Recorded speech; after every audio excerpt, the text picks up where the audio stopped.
Войны идут, потому что мы позволяем себе их не видеть. Не видеть войну легко и удобно. Чтобы увидеть войну, недостаточно новостей и репортажей. Чтобы увидеть войну, недостаточно прогнозов и аналитики. Чтобы увидеть войну, недостаточно книг и учебников.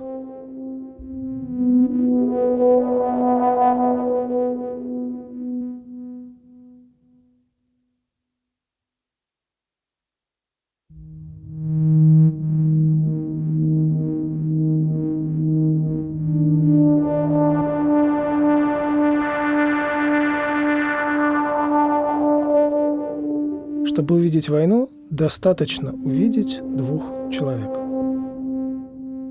Война — это два человека, которые вынуждены сломать или убить друг друга, рискуя сломаться или погибнуть сами.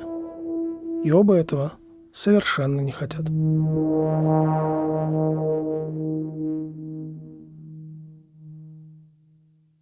Все компании работают про деньги. Вы можете говорить о том, что это будет удобнее, это будет качественнее, это просто красиво, модно. Нет, все это ерунда, деньги. Если мы говорим про B2B. Я инженер. Так уж получилось, что кроме, собственно, инженерной работы, инженерного образования, мне пришлось поработать еще и в продажах, и в бизнесе, и в общем и целом у меня довольно много интересов, и инженерных, и бизнесовых, и до всех этих историй я был одним из основателей компании Razum Robotics. То есть мы разрабатывали и производили роботы для автоматизации производства. У нас уже есть и кафе, где робот наливает кофе и готовит кофе.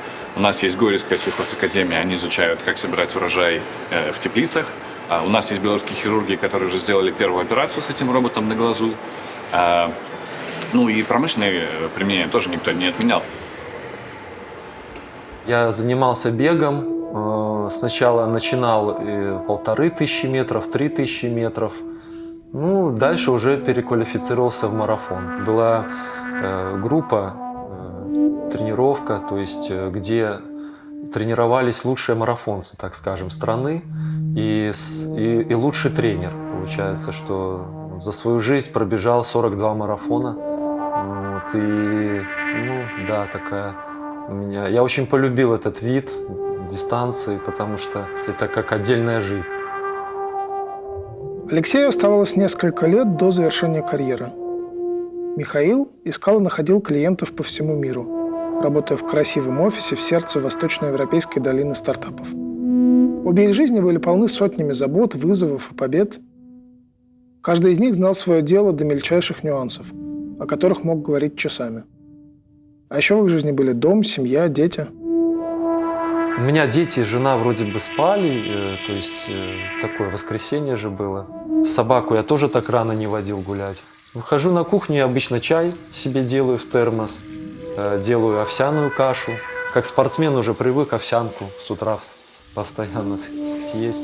Сладкое что-то еще с собой к чаю. Ну и пошел. Он ушел очень рано, где-то, может, часов, наверное, в 5, то в 4. В общем, я еще спала, не помню. Я пошла на уме прогуляла и пошла на голосование. Добрый день. Корреспонденты агентства «Теленовостей» продолжают следить за ходом избирательной кампании по всей стране. Вот мы видим, глава государства направился в кабинку для голосования, чтобы оставить свой голос, сделать свой выбор. Начинаются якобы выборы, и любых хоть сколько-нибудь сильных людей, в смысле конкурентов, их сажают. Начинается какое-то недовольство в обществе, какие-то там бурления и так далее, но в итоге все заканчивалось одним и тем же. В том смысле, что, вышли, пошумели, получили по голове и все, и живем дальше следующие 5 лет. Такое ощущение, что люди все понимали, и они на участки для выборов шли, они видели, как это все, как эти бюллетени там скрывались, как они эти бюллетени прятали, уходили. Все это люди видели, они понимали, что только будет какой-то метод силовой. Вы понимаете, что страха у людей не было в глазах, они не боялись. Это летний воскресный вечер, там просто в центре города, объективно, просто много людей. Это не про митинг, это не про что-то еще. Там кто-то идет, возвращается домой с прогулки, кто-то там в баре был, кто-то еще что-то. И я помню, пара такая супружеская, мужчина, женщина, они, наверное, возраста моих родителей. Вы сюда, не идите сюда, потому что, неизвестно, что там дальше может быть. Пожалуйста, не ходите, в таком... Она так опешила, говорит: вы так умеете разговаривать? Я говорю, я объяснял, это я такой, я с вами разговариваю, но там уже не будут разговаривать с вами. Я наблюдал, как вокруг квартала ездит автозак. То есть он останавливается в одном и том же месте, оттуда выскакивают ОМОНовцы, забирают 2-3 людей и едут на круг. И вот так вот они делают. Вот тогда стало понятно, что сейчас, наверное, что-то будет. А будет вот что. Этим вечером Алексей и Михаил, никогда не знавшие о существовании друг друга, окажутся в одном месте в одно время. На площади, где люди соберутся протестовать против сфальсифицированных выборов. Так начнется их личная война. Война Михаила и Алексея. Но мир еще не будет называть это войной. Вечером ждала домой, он позвонил, сказал: меня не будет, не жди. Мне уже все кричали: Леха, давай быстрее, потому что надо уже через 5 минут сидеть. И я уже летел, тоже все переоделись в эту черную форму. И в машине все спецсредства сложили, то есть щиты, бронежилеты. Черная форма обычная, она по массовым мероприятиям, то есть сзади бирка, там написано ОМОН. Да, мне очень жаль. Алексей оказался не просто марафонцем. Он оказался полицейским, который в тот вечер должен был бить и стрелять. А перед ним были безоружные люди. Мне очень жаль. Мне очень жаль. Я прапорщик, обычный прапорщик. Я никогда не стремился к званию и к какому-то там, понимаете, там... Мое звание было, знаете, в чем? То есть я в спорте хотел достичь чего-то. Я хотел продолжать бегать. И мне позвонили и предложили пойти в ОМОН. То есть в ОМОН как? Тогда набирали спортсменов, спорткоманда существовала, которая должна была выступать на ведомственных соревнованиях, и тем не менее мы могли еще выступать на своих соревнованиях, республиканских, выезжать за границу, то есть стартовать свои старты, марафоны, готовиться. То есть то, чего, в принципе, я и хотел. Плюс еще стабильная зарплата каждый месяц. То есть, на работу мы выходили только когда праздники. Мы были на новогодние праздники, это 3 дня усиления у нас. Надо было тренироваться, да и мы говорили, что нам нельзя много в сапогах находиться, потому что нам надо тренироваться по 2 тренировки в день.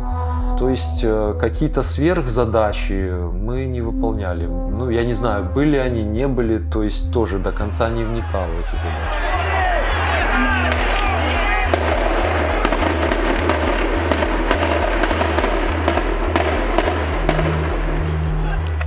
Я видел, как взрываются гранаты, я видел кровь, я видел тех оглушенных людей растерянных, я видел, как просто в мир настоящих людей начинают лететь гранаты,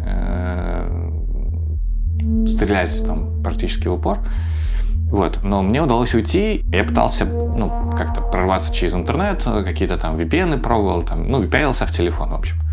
И в какой-то момент просто из-за угла подъезда выскочили люди в черном. Я успел сделать несколько шагов в подъезд, и меня забрали. Мне несколько раз приложили дубинкой по затылку, и у меня сотрясение, кровоизлияние в голове, и у меня была частичная потеря слуха на левое ухо. Гематомы на затылке и так далее. Я не сразу это понял. Я не видел ни одного агрессивно настроенного. Я не знаю, может, меня туда не пускали в эти гущи, понимаете? И к нам этих агрессивных настроенных людей затолкнули в этот кунг. И мы с ними разговаривали, обычные люди, они какие кто там агрессивные, работяги обычные там. Он говорил искренне, мне там завтра на работу. Мы с ними говорим, ты понимаешь, мы тебя не можем уже выпустить. Ты понимаешь, как я тебя могу выпустить? Там все равно стоят люди, все равно стоят. Они тебе не то, что не выпустят, они тебе таких надают сейчас. Когда меня везли в автозаке, со мной в металлическом стакане сидел мужчина, у него кость торчала из руки. То есть он был просто с открытым переломом. Опять же, по пути автозак остановили под криками, там, у нас человек не дышит. Они посмотрели на него, сказали, у нас жмур, что делать? Заебемся оформлять, выбрасываем. Его оставили и поехали дальше. Я не знаю, что было с этим человеком. Я думаю, надеюсь, что все-таки там как-то все обошлось, но тем не менее, это, оглядываясь назад, это шок. А потом будет так. За это ты несколько следующих дней схватят 1000 людей. По некоторым подсчетам до 7000. На войне берут в плен.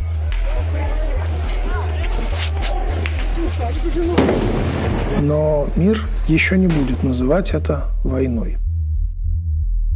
Я выдвинулся из дома и двигался к центру.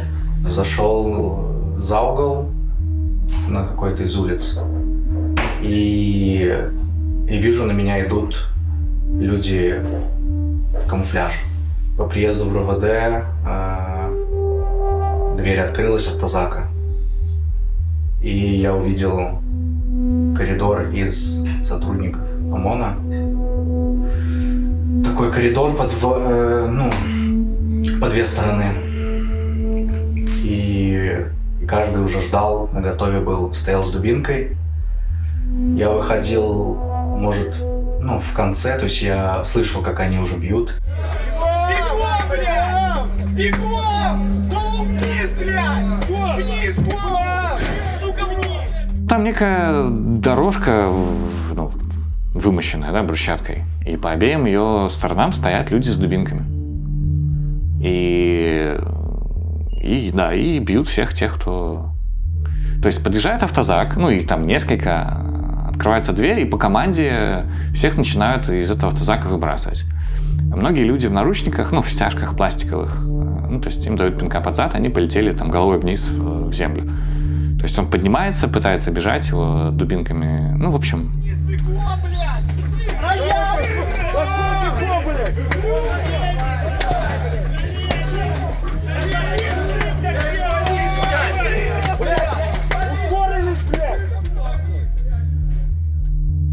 Я бежал, согнувшись максимально, голову спрятав. И очень быстро перебирал ногами максимально просто. Вот. И потом они на лестнице стояли, так периодически. С какой-то там, один-два ОМОНовца на лестничный пролет или. Вот. Там тоже не каждый не отказал себе в удовольствии ударить по несколько раз. Вот. И потом в РОВД, когда меня положили на пол, то есть надо было подняться на 3-4 этаж. На 3-4 этаже там был такой актовый зал.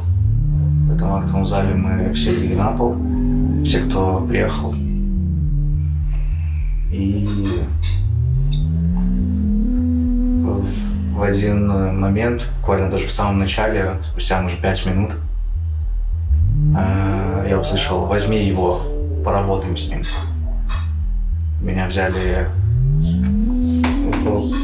поволокли в какой-то кабинет, просто обычный кабинет. Не сказать, что это он специальный. Обычный кабинет, кинули на пол и стали избивать. Избивать, спрашивая, зачем я участвовал, почему, кто голосовал, такие дурацкие вопросы. В первую ночь нас в камере было 22. Это потом нас уже уплотнили. И причем 22, опять же, это 5-местная камера. Нас встречали аплодисментами. И мы встречали вновь прибывающих аплодисментами, для поддержки. Я не знаю, кто это придумал, но вот как-то вот спонтанно, стихийно это было. Как разместятся? Ты заходишь, там нет места, люди как-то начинают уплотняться.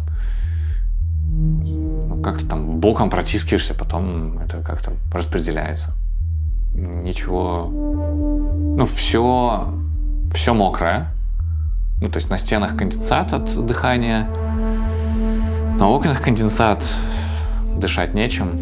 Но через вот открытую форточку, в щель мы видели часть двора и видели, как принимают новые партии людей.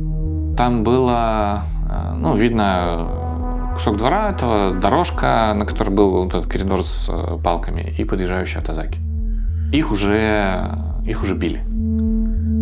То есть люди до конца коридора на своих ногах, уже не доходили. В период между автозаками эти люди выходили вот в эту беседку, курилку, там стояли, шутили, смеялись, курили. То есть подъезжает там новый автозак, они там выбрасывают сигарету, становятся, достают дубинки и начинают работать.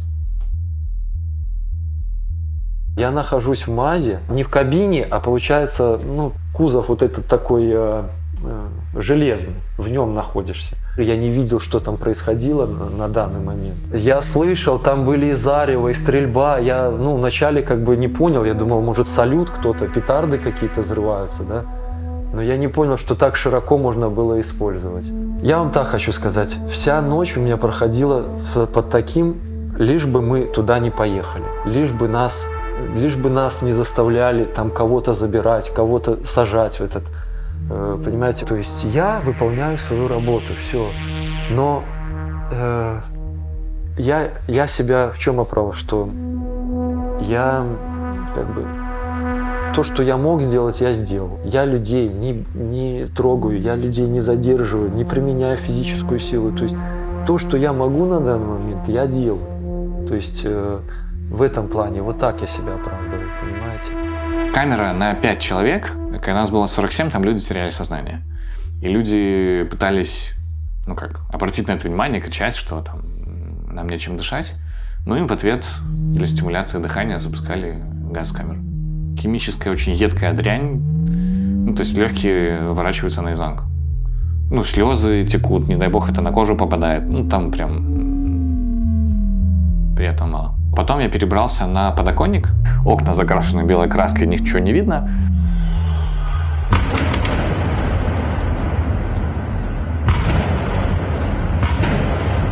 Я так подумал, что какая-то война. Я думал, что и с той стороны какой-то, понимаете, идет отпор, и с этой стороны, что люди не собираются сдаваться. Уже началась какая-то, действительно война.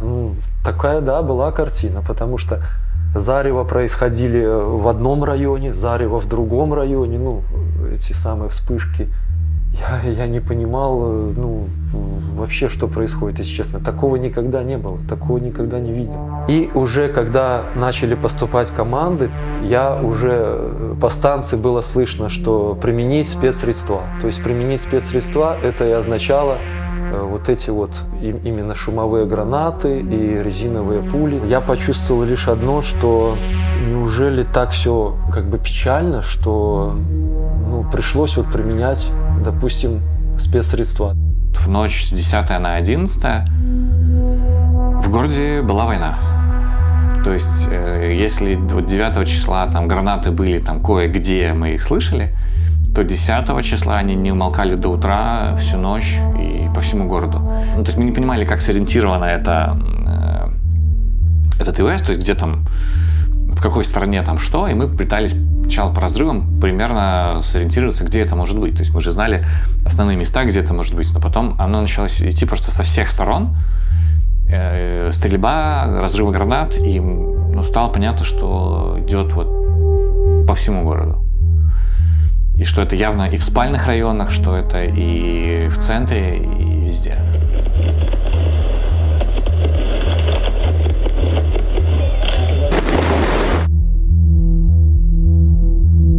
Именно этот короткий, меньше секунды звук унес тогда первую жизнь. На войне стреляют, но мир еще не будет называть это войной.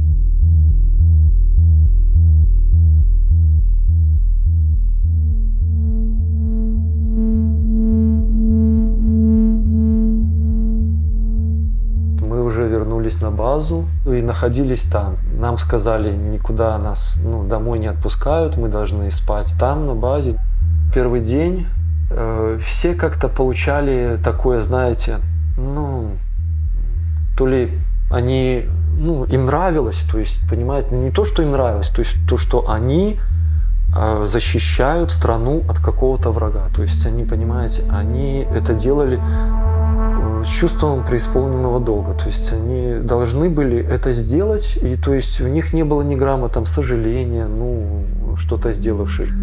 Да, много речи шло про преступные приказы, но вы понимаете, находясь, служивший там, ты понимаешь, что ответственность несут они, понимаете, начальники. То есть я полагался на них, я знаю, что они в какой-то момент, я на них опираюсь, то есть я понимаю, что люди с погонами, с такими, понимаете, закончившие вузы, юридическое образование имевшие и отдававшие эти приказы, да, я понимал, что они отдают отчет этим приказам.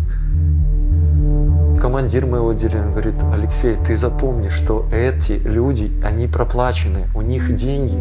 Вот мы ехали, задержали, а ему на счет, на телефон уже поступило там до несколько тысяч долларов, вы понимаете? Да, говорит, там алкоголик, там какой-то 10 раз судим, да что ты это самое, не обращай внимания. Убили, по случайности, он там шел, а ты знаешь, он там замахивался.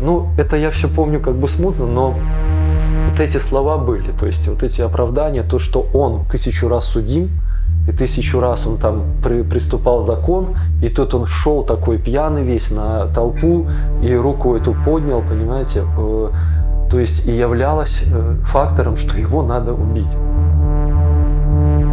Выяснится, что убитый не был никаким пьяным судимым алкоголиком и ни на кого не замахивался. Но эту ложь маленький начальник повторит начальнику побольше, чтобы ни за что не отвечать. А тот поверит, потому что ему тоже не нужны проблемы. И так и пойдет эта цепочка. Генерал, министр, президент, другой президент. И так каждый день по 1000 поводов, пока реальность окончательно не растворится. На войне врут, но мир еще не будет называть это войной.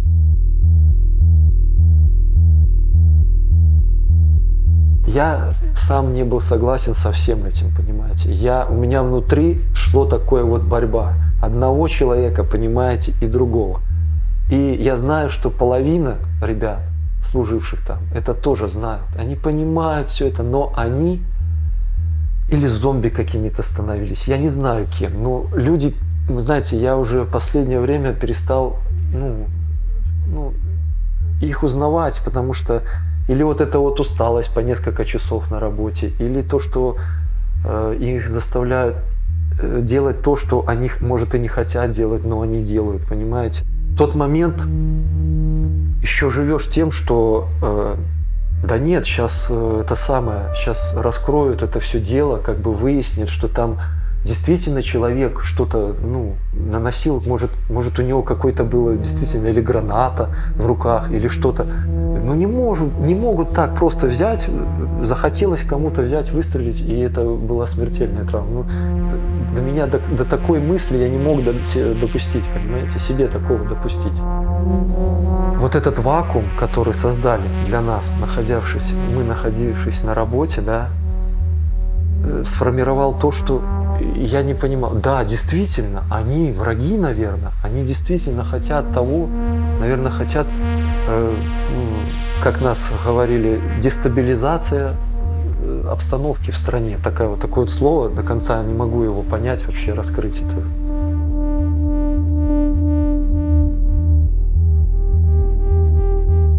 Алексей и его коллеги побеждали в себе реальность на базе ОМОНа. Их президент в личном вертолете из которого он будет смотреть на толпу и говорить. Пока ОМОН защищал президента Беларуси, он успел много раз поговорить с президентом России. И не зря.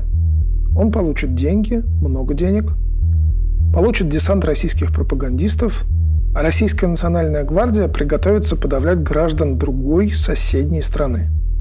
Но мир еще не будет называть это войной. Я думал, что все пройдет в рамках закона, людей поддержат, узнают их, для чего они пришли, оформят, допустим, какой-то дадут штраф, понимаете, не более того. Самый сложный момент был на следующее утро, потому что вот наши окна выходили на этот внутренний дворик, и мы слышали, что там происходит. А камеры напротив, они этого всего не слышали, не понимали, и на следующее утро они попытались, не то чтобы бунтовать, они начали кричать о том, что нас там 3-й сутки не кормят, у нас там протоколов нет, жены не знают, где мы, что вообще за херня происходит и так далее. И в какой-то момент просто послышался топот ног, и камеры стали по одной открывать, выводить оттуда людей опять же во внутренний дворик, и обратно их уже затаскивали. И проблема была в том, что это было очень методично, неторопливо, без особенных эмоций. И это было вот камера за камерой на протяжении, наверное, это было явно больше часа продолжалось. Когда привезли ночью новых, одного мужика там так избивали, он кричал «позор» после каждого удара. Его били до тех пор, пока он уже не стал хрипеть. Он хрипел «позор». И вот потом, после очередного удара, он больше не услышал никаких звуков. Я не знаю, что там, что с ним в итоге. Я слышал крики очень разные. Есть крики людей, когда их бьют, а есть крики людей, когда их пиздят. Это разное. И когда слышно, как явно здоровый мужик начинает визжать, это...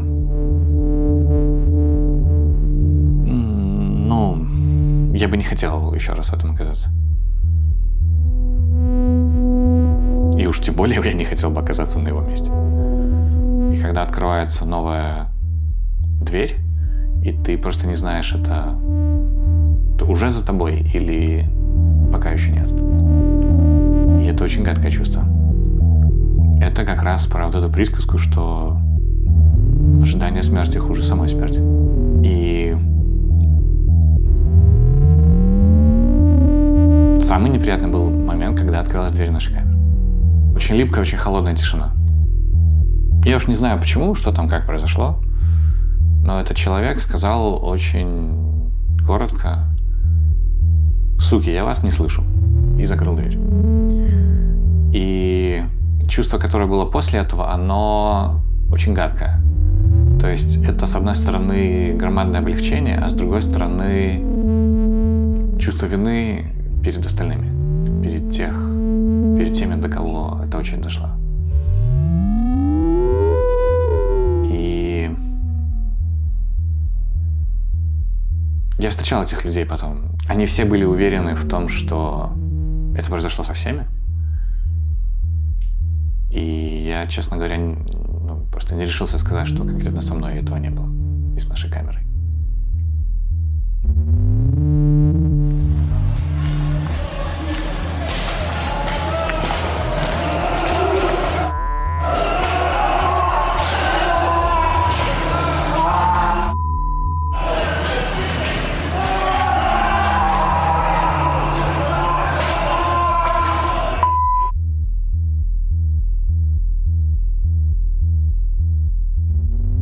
Получается, я пробыл сутки, и потом еще до часов 2-3 ночи следующего дня. То есть То есть 12 числа утро 12 числа, где-то 3 или 2 часа ночи, я помню, я пришел домой первый раз. Лег спать, и когда он на утро проснулся, я его не узнала. Потому что у человека краснющее, чернющее лицо, красные глаза от усталости, потому что, этот человек просто измотан настолько, что на него страшно смотреть. Спросила, как тебя чувствуешь? Он говорит, как? Говорит, опять, говорит, на работу, на эту гребаную идти. Говорит, опять, говорит, непонятно что и как. И я говорю, так... Сначала я понимала, что у нас, с этой всей ситуацией, я говорила, Лёш, надо потерпеть, что ты чувствуешь? Может, давай, хочешь, говорю, уходи, может потерпеть, это работа, у всех, даже у всех на работе, всех, как всегда, донимают, но есть моменты, когда за дело, когда без дела, то есть это все понятно, я говорю, потерпи, все, а что мы будем делать, как, я не так много получаю, и у нас тут на самом-то деле, серьезные вопросы, с финансами, именно что кредиты, все, детские кружки, они все, достаточно все дорого. Мне 3 года до пенсии осталось, понимаете, мне контракт, осталось 10 месяцев до окончания контракта, где сумма выплывает довольно такая мне непосильная, понимаете, выплачивать, если я сейчас увольняюсь. В долларовом эквиваленте это 2000 где-то долларов, получается, я должен выплатить. Я такой суммы не мог найти. То есть получается, жизнь моя в чем заключается? В том, что я плачу кредит за свою квартиру, то есть это в районе $200 получается.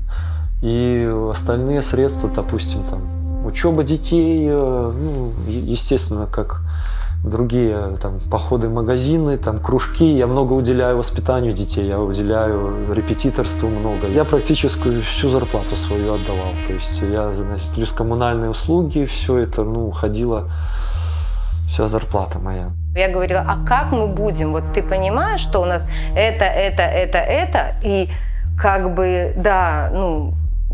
это нереально. Просто от всего отказаться, как ты откажешься, это дети. В них надо как-то, они хотят этим заниматься, им это нравится. Те же танцы, те же какие-то кружки, те же репетиторства. Это понимаешь, что сейчас это надо. Без этого никуда. Поэтому, я ему говорила, как? Он говорит, как-нибудь. Как-нибудь, в итоге... День подождали, 2 подождали, просто это, понимаешь, что, это невозможно. Видит того, как человек просто, чернеет от того, что от переживания, от того, что он все в себе накапливает, и никто его не слышит. Он приходит, в 3, если я, например, его дождалась, в 3, в 4, то мы до утра сидим с ним, разговариваем, потому что ему хотя бы с кем-то поговорить. Мы понимали, что нам будет очень тяжело. Очень тяжело. Мы будем в больших и долгах, и вылезем мы отсюда, и вообще выпутаемся неизвестно.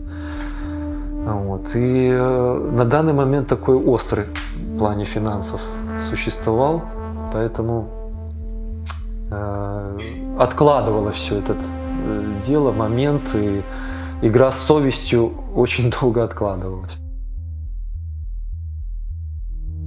Судили нас, по сути, тройки, но это было не про суд. И когда к суде заходит человек, который явно и не один, у которого еще кровь не остановилась, у которого рассечены головы, и которые все синие, с выбитыми зубами и так далее, не понять, что это произошло только что, не нужно быть медицинским экспертом, еще что-то, это вот так. Как заходили? С трудом, держась за стены, со сломанные ребра за руки. Для меня очень страшно это суд вообще. Это суды. От нас требовалось, что посылали так, ты давно не ездил в суд, так, ты едешь в суд. Для меня это было, как я могу поехать, если я не видел, что происходило, как это возможно. И тут меня вызывают, понимаете, в суд. И говорят, вот ты должен вот это говорить, должен вот это говорить, вот это. Да, ну ты его должен, ну то есть, или как-то по шаблону сказать, или что-то в этом роде. Ставят людей лицом к стене, руки за спину, и в руки за спину тебе дают пачку бумаг, который включает в себя твой протокол, который ты не видел, со всеми, ну, какие там нужны бумаги, включая постановление суда о твоем аресте, который, ну, то есть ты к судье уже заходишь с готовым приговором. Какой приговор получили вы? 15 суток. Я отказывался, но передо мной товарища уволили. Он отказался, он пришел к командиру, его вызвал командир и сказал, если ты не подчиняешься, мы тебя увольняем. Его уволили. Вот. И я боялся этой мысли. Я, боялся. Я думал, что, я схожу, и это самое, зато меня не уволят. Вы понимаете, я вот этим жил. Я приду сейчас в суд и скажу, что нет, я этого не видел, я этого не знаю этого человека, я впервые его вижу, как им. Я понимал, что мне тоже могут надеть наручники в данном случае, потому что протокол я уже подписывал, и судья, я вам скажу, тоже сидит и даже не слушает этого самого заключенного, подсудимого, она не слушает, она знает одно, что ей надо сделать свое дело, человека судить, ты свидетель, ты свое дело должен выполнить и пойти. Вы понимаете как? И перед этим то, что я знал, что надо идти в этот суд, и это 3 суда было в один день прямо. Они пришли, человек даже находился в камере в тот момент, и его просто по скайпу показали. Я еще знаю, что он мне сказал, будь ты проклят. Аресты на несколько суток превратятся в тюрьму на годы. И обязательно каждый раз это будет нарочито несправедливо. С ошибками и враньем в рапортах, заключениях и приговорах. А когда так не получается, суд можно сделать закрытым, так, чтобы говорить было нельзя, и слышны были только вспышки фотокамер. Но нет, у каждого из этих процессов есть имена. Например, то, что вы слышите, это суд над Людмилой Чекиной и Мариной Золотовой, получившими за журналистскую работу по 12 лет колонии.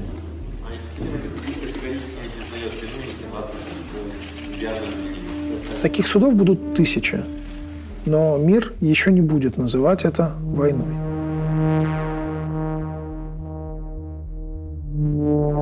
В какой-то момент в тюрьме открылась дверь фамилии на выход. Среди этих фамилий была моя, и конвоир просто на ходу сказал, что походу вас выпускают.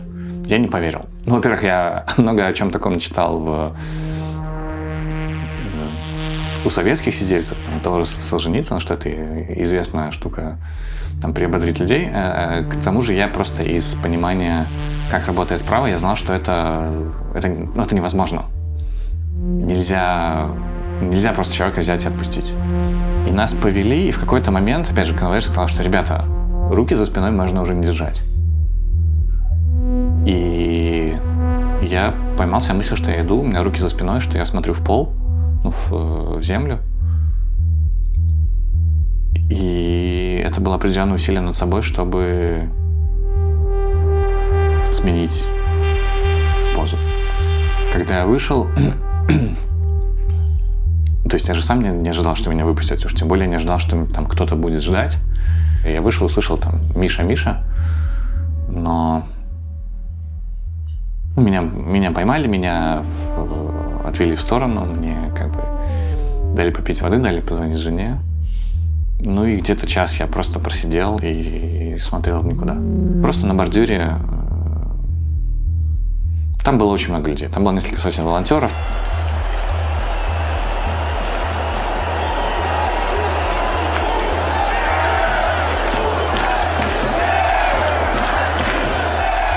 Я чувствовал животный ужас. Это было очень страшно. И это было очень страшно и рационально, потому что не получить дубинкой по голове, это что-то такие какие-то дремучие инстинкты животные. И несмотря на то, что я все-таки какое-то очень короткое время присоединился к этой акции, я понял, что мне совершенно точно нужна помощь специалиста. Ну и так и оказалось. И я знаю довольно многих людей, которые столкнулись с тем же самым, но которые по разным причинам уже к специалистам не обращались. И им это довольно дорого стоит.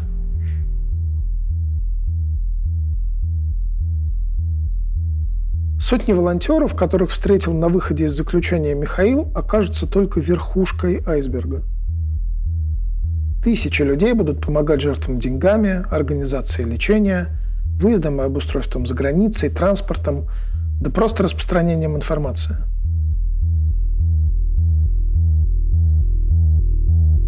Многие из волонтеров и активистов сами попадут под преследование, их организации будут закрываться и запрещаться, они сами будут бежать. Но мир еще не будет называть это войной.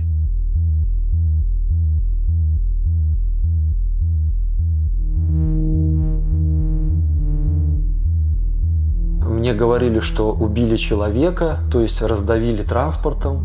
Вот. Потом по итогу оказалось, вроде бы он жив остался. Девочку, говорят, что девочку это потом уже стали фотографии. Вот, кстати, парни из VPN, тоже сотрудники, они это показывали мне, по-моему. Я просто, не понимал, ради это стоит. Как, что там дальше? Что дальше после этого идет? Вообще не понимаю. Когда девочка лежит в крови, что дальше идет вообще после этого? Что дальше? Это реальная ответственность. Это кто-то должен понести реальную ответственность, наказание за это, то, что произошло. Но когда нас собирали в актовом зале, я видел начальников, они так говорили, как будто ничего не произошло, вы понимаете? Они не говорили, что да, вот мы переступили какой-то порог, мы какие-то свои полномочия, что-то такое совершили. Нет. То есть это шло как бы, молодцы, вы все правильно делаете, там это. Но есть какие-то недоработки, но это ерунда по сравнению с тем, что мы дали отпор. О смертях они не говорили.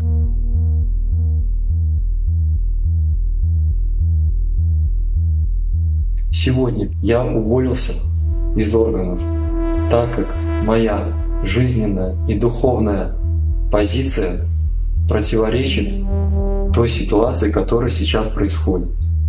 Нам на работу было, по-моему, к часу. Я пришел в 12, наверное, может, еще раньше. Там командир с кем-то разговаривал. Вот. И я дождался, пока он поговорит. И зашел к нему. И я говорю, я хочу уволиться. Он такой: Алексей, я все понимаю, без проблем. Ты смотри, сейчас ты рапорт можешь написать, но пока ты сумму всю не внесешь, не принесешь чек, что ты выплатил, мы тебя не можем уволить. У меня не было таких денег даже близко. Я говорил, что у нас никогда каких-то запасов не было, у нас все уходило, у нас все, дети, мы ремонт в квартире делали, и у нас много, средств уходило, просто на жизнь, не было такого лишнего, чтобы где-то что-то отложить. И они мне даже звонили, общались со мной, командир, там один, Ярый такой. Когда еще Леши не было в Минске, он мне звонил, угрожал, что поставит на меня там, на нашу всю семью маячки, и то, что вы предали, и вот он подставил вас, и все остальное. Я говорю, слушайте, не судите его, он никого не предал, я его жена. Вас что-то не устраивает? Я говорю, все вопросы закрыты, все вещи, все квитанции на месте, пожалуйста, увольте его. Я не мог просто прийти домой, зашиться и сказать: да, я сделал, я уволился, понимаете? Я не мог этого сделать. Я должен был сказать: я не могу вернуть того человека с тюрьмы, которые назначили сутки за меня, но я сказал, что вы поймите, что то, что происходит и происходило, это несоизмеримо с моей жизненной позицией. Я это сказал. Сотрудников органов внутренних дел очень сдерживает большие выплаты при разрыве контракта. Но честь и совесть превыше всего. Приношу извинения всему белорусскому народу. Позвонил командир, и он сказал: ты где выпустил видео? Какое видео? Что ты там сказал? И он мне говорит такую фразу: а куда ты едешь? Я говорю: я домой еду. Так что ты, мне нужно деньги, найти деньги, чтобы оплатить мой этот самый контракт. И ты, выпустивший видео, захотел таким образом заполучить деньги? И мы остановились с Мариной, с женой, и у меня такое: что, куда ехать? Или назад возвращаться, или опять к ним что-то делать. Она мне говорит: ты что, какой возвращаться, едем отсюда.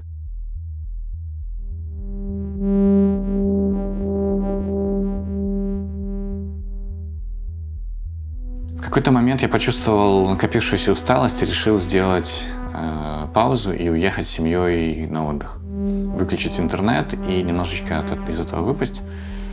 И когда я вернулся, меня задержали в аэропорту. Что-то было в базе. И поскольку день был нерабочий, время уже, было нерабочее, то в какой-то момент сказали, что старший сказал тебя отпустить. На следующий день за мной пришли. Меня, по счастью, не было дома. И потом мне соседи написали, что меня дежурят в подъезде, что под домом люди. Стали звонить моей жене, родителям, искать меня. У меня был рюкзак с ноутбуком, у меня был паспорт и то, что на мне надето. На выезде из Минска я купил себе запасную пару белья, и это был весь мой комплект.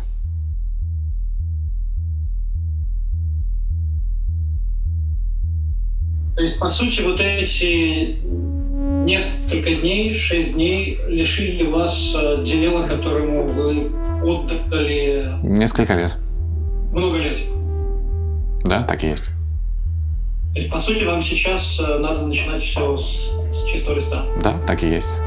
Мне не впервые, я не особенно переживаю по этому поводу. Я все-таки действительно квалифицированный инженер. Я за материальную сторону вопроса, по крайней мере, не переживаю. И в этом смысле я понимаю, что я в гораздо лучшей ситуации, чем подавляющее большинство белорусов, которые вынуждены так или иначе уезжать из страны. Что вы чувствовали? Ни малейшего сожаления. То есть я понимаю, что если бы я поступил как-то по-другому, тогда у меня были бы вопросы к самому себе. Да, я выплатил эти деньги. Я не должен системе, я выплатил. Я знал, что у меня есть родственники, они мне помогут, они мне и помогли. Они врачи, они всю свою жизнь работали, они не понимали, как вообще может такое твориться, понимаете? Леша ни в коем случае, говорит, то есть они не понимали, как милиция может выполнять такого рода вообще те самые указания, то есть такого рода действия. И о сумме речь не шла вообще. Они мне сказали это безвозмездно. Я каждый день на себе переживал эту ответственность. Каждый человек пострадавший, каждый человек, которого ранили, каждого человека, которого замахнулись палкой, ударили, я знаю, что это и моя ответственность тоже. Даже эти смерти, это все, понимаете, это все на моих плечах тоже.